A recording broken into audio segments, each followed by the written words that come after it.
लो भाई साहब, अब तो ट्रेजर एनएफटी की ऐप भी आधिकारिक रूप से बंद हो चुकी है। अब तो ये मान लो कि आप ठगी का शिकार हो चुके हो। अब तो नींद से जागो और कितना समझाएं आपको कि ऐसी चिट फंड और मनी सर्कुलेशन करने वाली कंपनियों से दूर रहें, क्योंकि इनका कोई भी भरोसा नहीं कि भोले भाले लोगों से पैसा इकट्ठा करके ये अपना बोरिया बिस्तरा गोल कर कर कब भाग जाएं।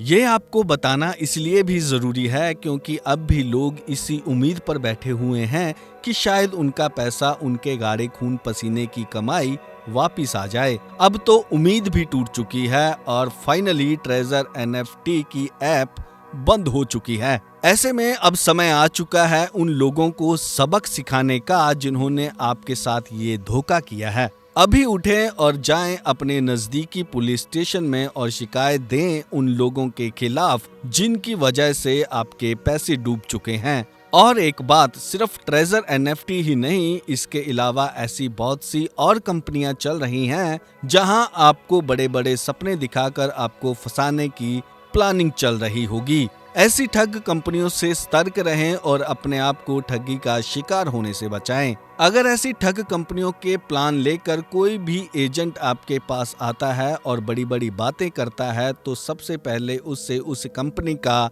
व्हाइट पेपर मांगें और देखें कि इस कंपनी की असल हकीकत क्या है, क्योंकि व्हाइट पेपर वो ही कंपनी जारी कर सकती है जो सच में लोगों को अपने साथ जोड़ना चाहती है। और इस कंपनी के भविष्य को लेकर उनका क्या प्लान है, किस तरह से काम करेगी, आपसे इकट्ठा किया गया पैसा कहां इन्वेस्ट किया जाएगा, जो रिटर्न आपको दी जाएगी वो कहां से आएगी, और कंपनी के बोर्ड ऑफ डायरेक्टर कौन कौन है, उनका क्या बैकग्राउंड है। अगर मान लो कंपनी घाटे में भी चली जाती है तो उनकी इतनी हैसियत है कि वो कंपनी को डूबने से बचा सकें।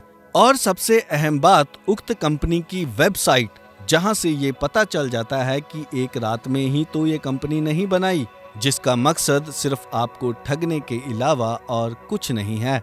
अलग अलग माध्यम से सरकार द्वारा भी आपको लगातार जागरूक किया जा रहा है। ऐसे में अब समय आ चुका है अपने आप को इन ठगों के चंगुल से बचाने का।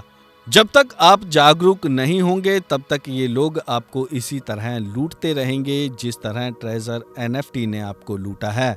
ऐसे में हम भी कहेंगे, जागो ग्राहक जागो।